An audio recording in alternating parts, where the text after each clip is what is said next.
Let's bring it home now. A major national cabinet meeting is underway in Canberra. The Prime Minister and state leaders will iron out a new plan to address the crisis of family violence. Live to Canberra now, he's our political reporter at Parliament House. Cam, funding will be a big part of this, but so will the capacity for the states to hold up their end of the bargain.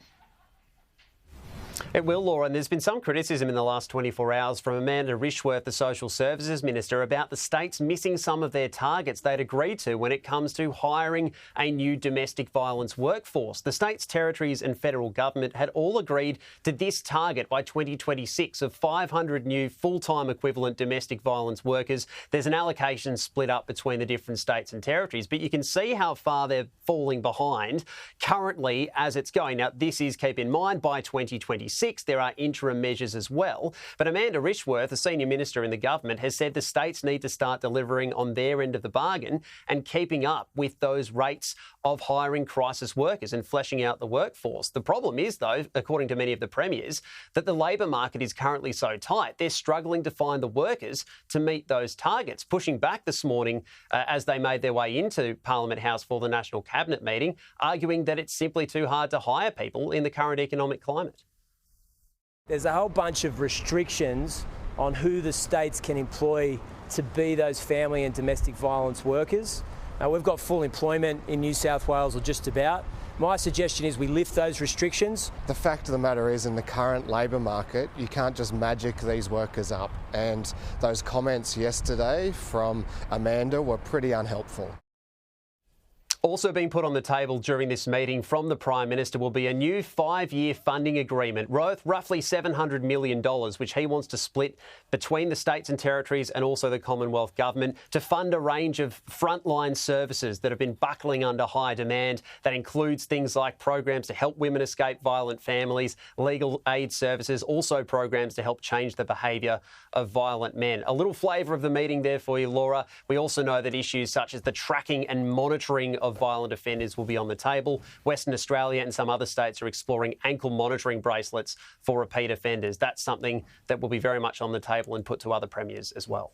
OK, Cam, thank you. And ahead of that meeting, the cameras were allowed into the cabinet room. Prime Minister Anthony Albanese and the premiers, the chief ministers, discussed a number of things. Let's have a quick look at that. Thanks everyone, and thanks for coming to Canberra, except for Andrew who lives here. Everyone for making the effort, and welcome to Leah to your first National Cabinet meeting. We know that ending gender-based violence is a priority for the Commonwealth and for every single jurisdiction. There are too many stories, tragically, almost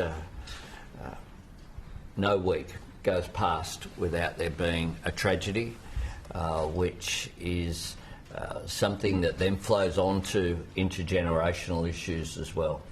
We know this is an issue not just for government to solve, but for the whole of society as well. We need to change culture, we need to change behaviour, but we have a responsibility to act, which is why we called the first National Cabinet meeting a while ago. And then today we're working through a range of solutions of how we support critical frontline services, how we target perpetrators to stop violence from escalating, how we break the cycle of violence with stronger focus on children and young people who've experienced trauma, and how we also make sure that we provide legal services, which we know can be a barrier to people escaping. We've introduced the payments for people to be able to, women to be able to leaving domestic violence payments. But we also know that there's more that we can do. And today I'm very confident, after our discussions that we've had over a period of time, we'll have some practical measures going forward that will make a difference, and we'll keep working until violence against women and children is something of the past. We know that it won't be achieved immediately, but we know that we can make a difference today, and that's a responsibility that we have with the different positions that we hold. So welcome very much. I look forward to furthering our discussions following what was a really constructive engagement that we had last night. Thanks.